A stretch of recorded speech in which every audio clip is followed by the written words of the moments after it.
Assalamualaikum warahmatullahi wabarakatuh. Baiklah anak-anak ibu, hari ini pelajaran pendidikan agama Islam. Sebelum ibu memberikan materi tentang sholat sunnah berjamaah dan munfarid, marilah terlebih dahulu kita berdoa. Berdoa dimulai.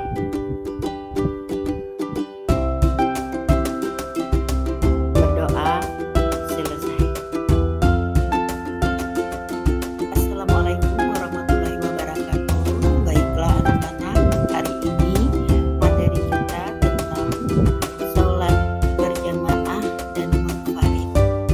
Berbicara tentang sholat berjamaah merupakan sholat yang dikerjakan oleh dua orang atau lebih secara bersama-sama, dan salah dari mereka menjadi imam, sedangkan yang lain menjadi makmum. Sedangkan munfarid adalah sholat yang dilakukan sendiri. Keutamaan sholat berjamaah. Kenapa kita harus sholat berjamaah, anak-anak?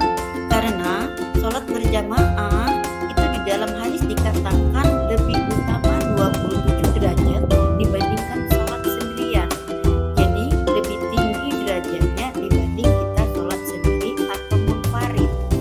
Baik anak-anak, untuk mengikuti sholat secara berjamaah ada beberapa syaratnya. Yang pertama, harus ada imam. Yang kedua, makmum berniat untuk mengikuti imam. Contohkan, kita melakukan sholat maghrib dengan niat mengikuti imam. Usalli fardhu maghribi salasa rakatain makmuman lillahi ta'ala. Berarti kalau kita mengikuti imam ya. Selanjutnya, sholat itu dikerjakan dalam satu majelis, terdiri dari dua orang atau lebih dalam satu majelis itu, dalam mushola atau dalam masjid. Yang berikutnya, sholat makmum sesuai dengan sholatnya imam. Tidak boleh namanya makmum itu mendahului imam. Sudah bisa dipahami? Tadi ibu sudah menjelaskan bagaimana syarat sah sholat berjamaah. Sekarang kita lanjut dengan syarat-syarat menjadi makmum. Pertama, makmum harus berniat mengikuti imam. Ya, niatnya tergantung pada sholat yang dia lakukan. Kemudian yang kedua, makmum mengetahui segala gerakan yang dilakukan oleh imam. Jadi di saat makmum mengangkat takbir Allahu Akbar, maka disusullah oleh makmum mengikuti gerakan imam. Yang selanjutnya, tempat makmum tidak boleh lebih depan daripada imam. Maksudnya di sini, makmum itu tidak boleh di depan imam. Sudah paham ya?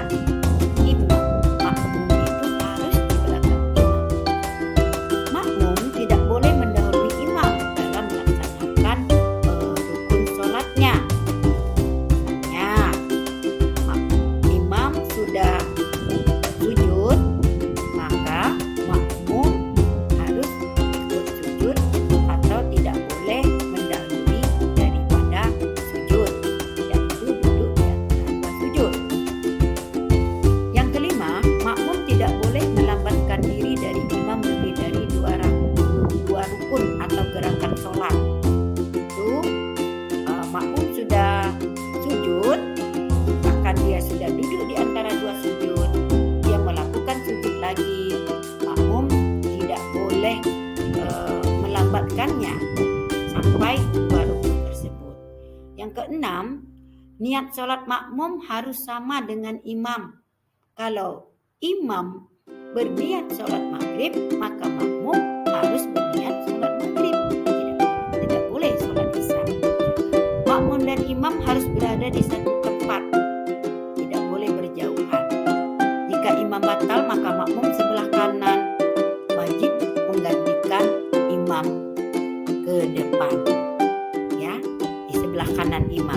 Jika imam melakukan kesalahan atau lupa, maka makmum perempuan itu mengucapkan, atau yang makmum perempuan maksudnya di sini menepukkan tangannya seperti ini ya, seperti itu. Sementara makmum laki-laki harus mengucapkan subhanallah apabila imam salah. Itulah anak-anak, sudah bisa dimengerti?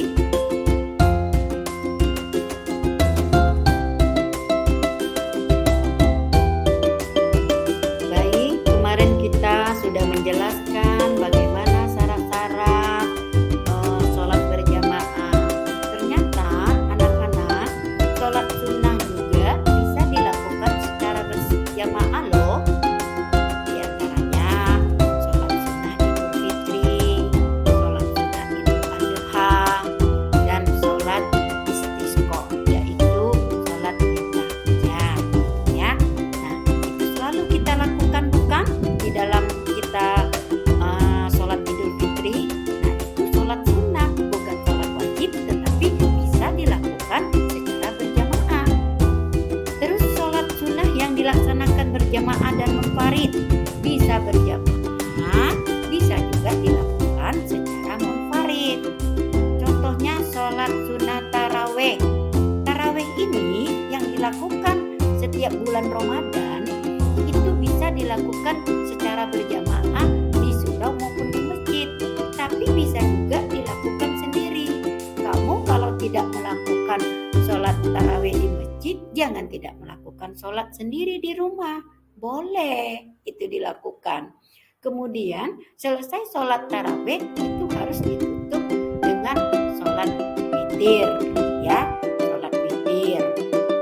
Selalu kan kamu lakukan di saat bulan suci Ramadan. Dan yang bisa dilakukan secara berjamaah selain taraweh, witir, duha juga bisa, sholat sunnah duha ya, minta tambah rezeki.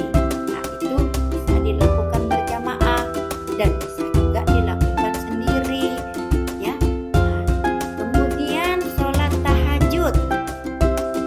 Banyak orang yang tahu sholat tahajud itu sendiri, tetapi sholat tahajud ini ternyata bisa juga dilakukan secara berjamaah loh ya.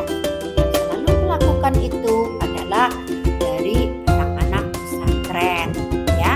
Terus dalam satu keluarga yang selalu mengajak ibu, mengajak bapaknya, bapak mengajak ibunya untuk sholat berjamaah dan membangunkan anak-anaknya untuk tahajud.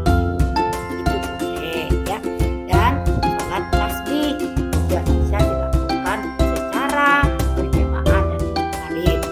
Kemudian sholat sunnah yang dilaksanakan secara munfarid, tetapi tidak boleh dilakukan berjamaah ya. Itu tidak boleh dilakukan berjamaah, bagaimanapun harus tetap dilakukan secara sendiri. Itu sholat apa? Sholat rawatib, sholat sunnah rawatib 2 rakaat sebelum sholat wajib dan 2 rakaat setelah sholat wajib ya. Kemudian sholat apa lagi yang secara munfarid itu? Sholat istikharah, berserah diri, sholat sunnah untuk berserah diri, menentukan pilihan, bingung ini sholat mau gimana, kamu istikharah saja, nanti Allah yang akan menentukan semua dan itu harus dilakukan secara sendiri. Dan yang terakhir itu sholat sunnah tahiyatul masjid. Sebelum kamu melakukan sholat sunnah yang lain, kamu mau masuk masjid, kamu lakukanlah sholat sunnah yang diberi nama dengan tahiyatul masjid.